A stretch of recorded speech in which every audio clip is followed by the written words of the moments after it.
Welcome to day 5 of alignment for core strength. We are actually moving out of tabletop today. We'll still be lifting alternate leg and arm, but adding on to that, taking downward facing dog into plank. And down dog is a place where I see a lot of people really trying to stretch through the shoulders and they lose a bunch of the core engagement. So we'll first do the alternate leg arm lift, and then we'll talk a little bit about downward facing dog. So come back into table as we've done the past couple of videos. Inhale, lift the right leg, left arm. Exhale, knee to elbow. Inhale, extend, reach. Exhale, knee to elbow. One more. Inhale, extend. Exhale, knee to elbow. Inhale, extend. Exhale, lower it down. Inhale, left leg, right arm. Exhale, knee to elbow. Inhale, extend. Exhale, knee to elbow. Inhale, extend. Exhale, knee to elbow. And inhale, extend. Exhale, lower it down, sit the hips back, child's pose, 2 breaths.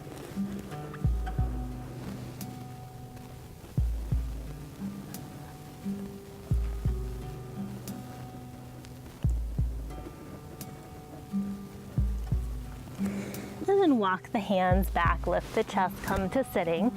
Let's talk just a little bit about downward facing dog. There's a lot of things to remember here, and I just want to point out some of the basic points before we get into it. So in down dog, the hands are about shoulders distance apart. They may feel a little more comfortable for you, for them to be a little wider so you can play with it.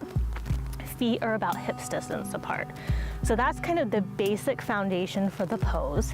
And you're kind of trying to make an L shape with the body. And I think that's where I see a lot of people miss out on the core engagement. So a lot of times people like to stretch their shoulders. And so they come into it and they do this.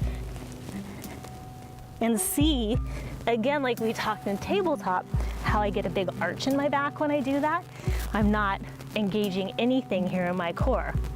So instead of doing that, you want to think of a long line from your fingertips up to your hips. And just like we did in table, lift the belly, find that neutral spine. When you find the neutral spine, you're starting to engage here. So we're going to come into downward facing dog, and then we'll move between down dog and plank. This is a great way to keep the engagement through the movement of both poses. So hands, fingers spread wide. Can actually start in tabletop like we've been doing. Let's engage the core, neutral spine, and then really keeping everything where it is.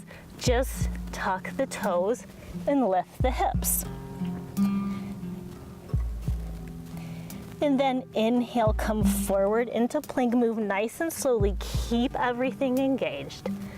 Exhale, lift the hips, downward facing dog. Inhale to plank. Exhale to down dog. Inhale to plank. And exhale to down dog. Hold here for 2 full breaths. Inhale. Exhale. Inhale. Exhale. And then drop the knees, take the hips back to the heels, take a child's pose.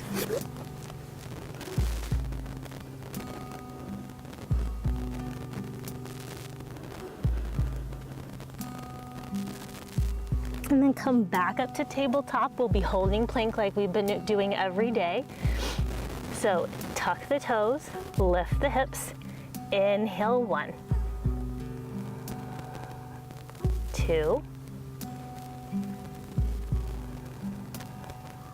3, 4, 5, 6. And drop the knees, take the hips back, child's pose.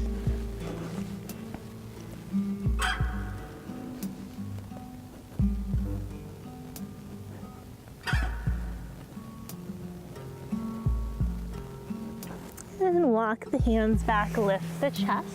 And that's it for today. And you're probably finding, we're almost a week into this, that you may be feeling stronger in your plank. But always remember, if you feel like you can't hold it for the length of time that we're counting, you can go ahead and lower those knees and still get the benefit of working that.